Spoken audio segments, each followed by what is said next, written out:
साथियों नमस्कार।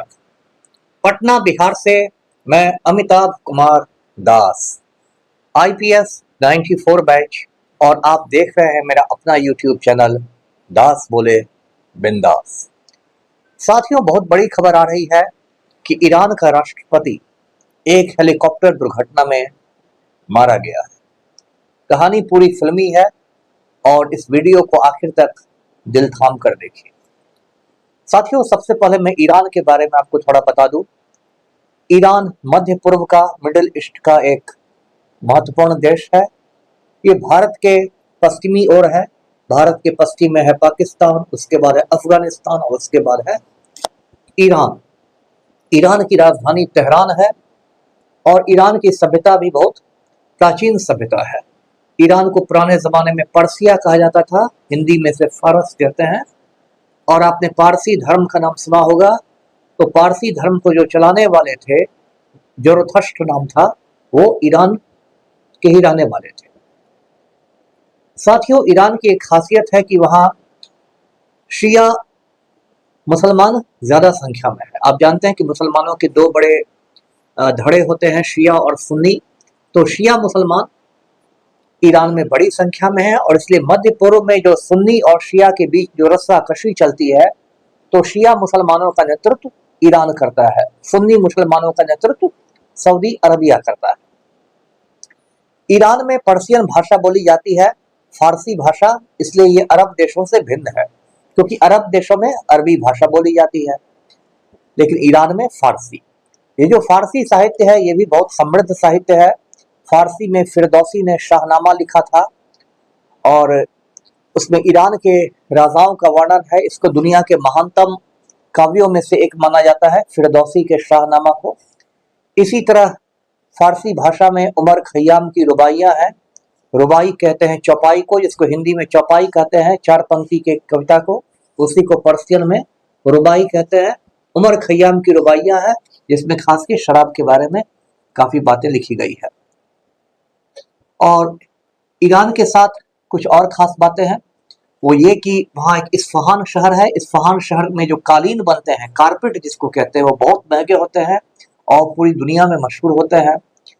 ईरान की बात चली तो मैं आपको याद दिला दूं कि नादिर शाह जो लुटेरा था, जिसने दिल्ली पर हमला किया था और कोहिनूर वगैरह लूट के ले गया था, वो वहीं का शासक था।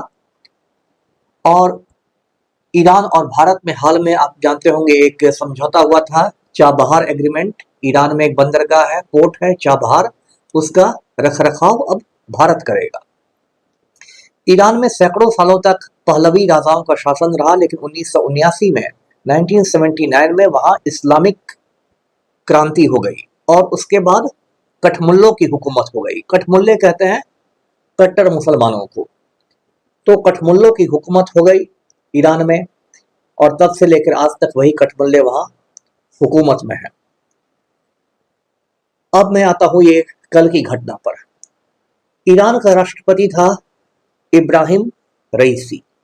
ये इब्राहिम रईसी जो था, ये मतलब कठमुल्लों में भी कठमुल्ला था, मतलब काफी हार्ड लाइनर था ये, और इसने ईरान की जनता पर बहुत जुल्म भी ढाए थे। 1979 में जब ईरान में इस्लामिक क्रांति हुई थी, तो उस समय इब्राहिम रईसी का नाम लोगों ने रख दिया था बुशर ऑफ तेहरान, यानी तेहरान का कसाई। हमारे हिंदुस्तान में भी कसाई पाए जाते हैं। हमारे देश के जो प्रधानमंत्री है नरेंद्र मोदी, उनको गुजरात का कसाई कहा जाता है, बुशर ऑफ गुजरात, क्योंकि मोदी ने गुजरात में खूनी दंगे करवाए थे। तो जैसे हिंदुस्तान में कसाई हैं, वैसे ही ईरान में भी कसाई हैं। तो इब्राहिम रईसी बुशर ऑफ तेहरान था और राष्ट्रपति के बनने के बाद इसने सैकड़ों राजनीतिक बंदियों को मौत के घाट उतरवा दिया, फांसी पर लटका दिया और हजारों लोगों को जेल में डाल दिया। पिछले साल जो नोबेल शांति पुरस्कार दिया गया, वो एक ईरानी महिला को दिया गया जिसका नाम है नरगिस मोहम्मदी, और नरगिस मोहम्मदी भी काफी समय से जेल में बंद है।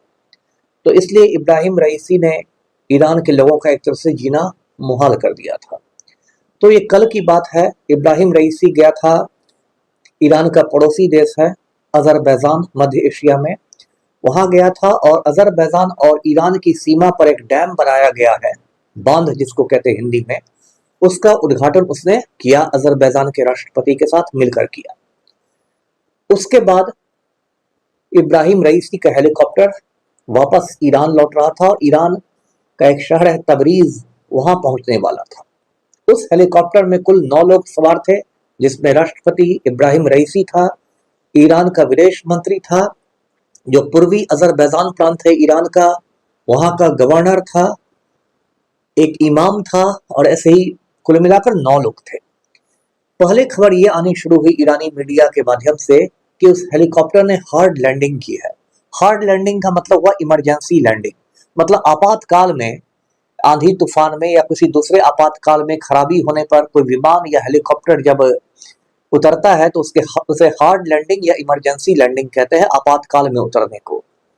तो उस समय दुनिया को ऐसा लगा कि हार्ड लैंडिंग हुई है, लेकिन राष्ट्रपति बच गया है। लेकिन उसके बाद ईरानी मीडिया ने ही अपनी कहानी बदल दी और कहना शुरू किया कि नहीं, वो दुर्घटना ग्रस्त हो गया, हेलीकॉप्टर क्रैश हो गया है। ये जो उत्तरी ईरान का इलाका है, ये पहाड़ों और जंगलों से भरा हुआ इलाका है, और ये बाकी ईरान से थोड़ा अलग भी है। जैसे बाकी ईरान में मैंने आपको बताया फारसी भाषा बोली जाती है, पर्शियन, लेकिन उत्तरी ईरान में तुर्की भाषा बोली जाती है, और वहाँ अजेरी मूल के लोग ज्यादा रहते हैं।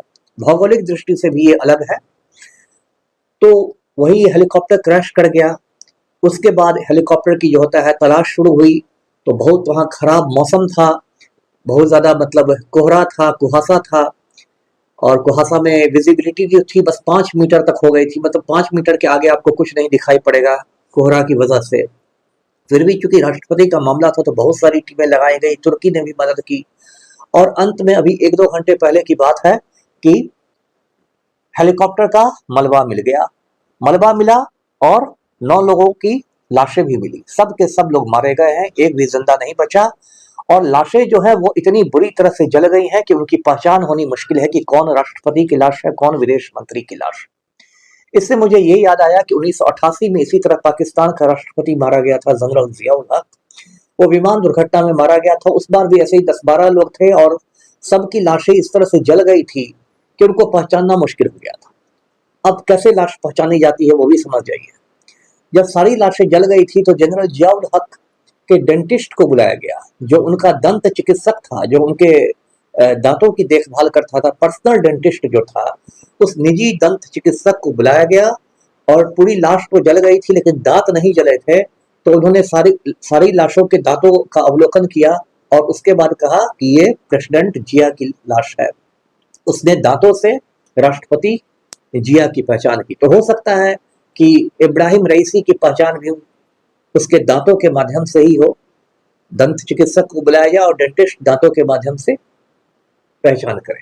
अब ये जो दुर्घटना हुई है और इसमें जो ईरान का राष्ट्रपति मारा गया है, इसको लेकर अब दुनिया भर में बहुत सारी अटकलें लगाई जा रही है, जैसा होता है।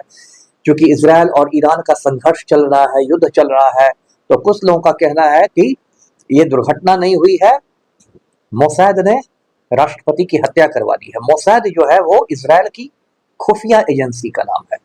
जैसे अमेरिका की खुफिया एजेंसी है CIA, भारत की खुफिया एजेंसी है रॉ, उसी तरह जो इजराइल की खुफिया एजेंसी है उसका नाम है मोसाद।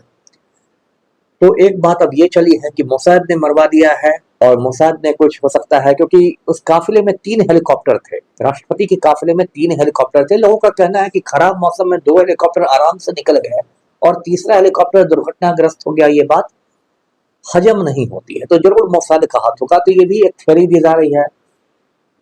अभी देखिए बहुत सारी बातें आएंगी। बहुत आपको याद होगा कि हिंदुस्तान में भी 2-3 साल पहले की बात है, आपको याद होगा कि जनरल विपिन रावत हेलीकॉप्टर दुर्घटना में मारे गए थे, जो तीनों सेनाओं के मतलब प्रमुख थे। चीफ ऑफ डिफेंस स्टाफ जिसको कहा जाता है, जनरल विपिन रावत, उनका हेलीकॉप्टर नीलगिरी के पहाड़ों में दुर्घटनाग्रस्त हो गया था, मारे गए थे। उसके बाद सोशल मीडिया पर लोगों ने लिखना शुरू किया कि जनरल विपिन रावत ने अग्निवीर योजना का विरोध किया था, इसलिए उनको मरवा दिया गया, वगैरह वगैरह।